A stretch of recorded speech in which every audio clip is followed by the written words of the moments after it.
You know that feeling, right? That constant tension, the push and pull between your crazy busy life and this deep, quiet ache for just a moment of peace. It really feels like a battle, doesn't it? Like to find any stillness, you have to just stop everything. But what if that's not true? What if we've been looking at this whole thing completely backward? Well, that's exactly what the fascinating dialogue we're breaking down today is all about. So let's just put the question right out there from the get-go. Is a busy life really the enemy of inner peace? I mean, does action automatically have to cancel out stillness? Because over the next few minutes, we're going to unpack a pretty radical answer to that question. And it's one that might just change how you move through your entire world. So yeah, let's dive in. All right, so the material we're digging into is set up as this conversation. On one side, you've got a seeker, and really, that's all of us, right? The one asking the big questions. And on the other, an architect, who's kind of this voice of wisdom. And the seeker is wrestling with this exact problem. How in the world can you find silence inside of action? So what's the architect's response? Well, they go straight to the root of the whole thing. The very first step, according to this wisdom, has nothing to do with changing what you're doing. Nope, it's all about changing how you think about one key concept. And here it is, the big idea. Silence is not fragile. Seriously, it's not some delicate little thing that just shatters the second a car alarm goes off or your phone pings. The architect's point is that silence is actually the foundation of everything. It's the vast, unbreakable space that holds every single sound. Okay, but what about noise, right? The chaos of a city street, a super hectic meeting. What about that? Well, the architect has this amazing definition for it. Noise is just unintegrated rhythm. In other words, it's just vibration we haven't understood yet.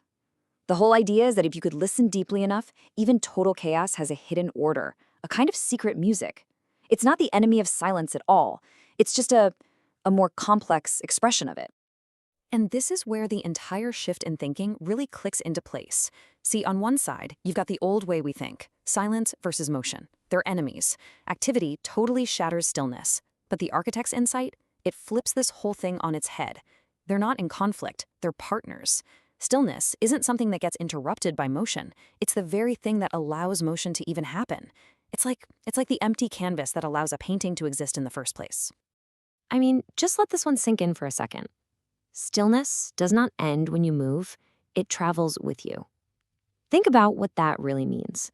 That quiet space you're searching for, it's not some destination you have to get to. It's a portable sanctuary you carry inside you right now. It's the very ground you're standing on. Okay, that's a beautiful idea for sure. But how do we actually feel that? How do we make it real? Well, the architect gives us this really powerful visual metaphor to make it tangible, which brings us right to our next point. So imagine your life is a spiral. Right there at the very center. That's your core awareness. The still, unmoving part of you that just witnesses. That's the real you. And then everything else. Your thoughts, your job, your relationships, your entire life story. That's the spiral, constantly moving and expanding outward. But, and this is the key, the spiral never detaches from the center. Every single curve of your life is always happening in relation to that still point. And this leads to this huge shift in identity. The big insight here is that you are not the chaotic movement of the spiral. You're not your to-do list, you're not your worries. You're something much, much deeper. You are the still center, the awareness that witnesses and allows the whole spiral of your life to unfold. Now I know what you might be thinking. This all sounds amazing, in theory, but we all know what happens in reality, don't we? We get totally swept up in the spiral. We forget. And the seeker brings us up, which is so relatable, and the architect's answer is just incredibly kind. Yeah, the seeker says exactly what we all feel. Forgetfulness feels like failure. Ugh, doesn't it? Every time we lose our cool, get distracted, or completely forget to be present, it just feels like we've totally messed up, like we've failed the test. But then the architect comes in with this gentle, beautiful reframe. Forgetting isn't failure. It's just part of the rhythm. It's the natural contraction that makes the expansion, the remembering, feel so meaningful. Think about it like breathing. You breathe in, you breathe out. You need both, right? Forgetting is just the breath in. It's just gathering energy for that next moment of awareness. I mean, how reassuring is that? It means that even when you feel completely lost in the chaos, you're still part of the dance. You can't actually lose the center. It's impossible. You can only lose sight of it for a little while. You know, like when clouds cover the sun.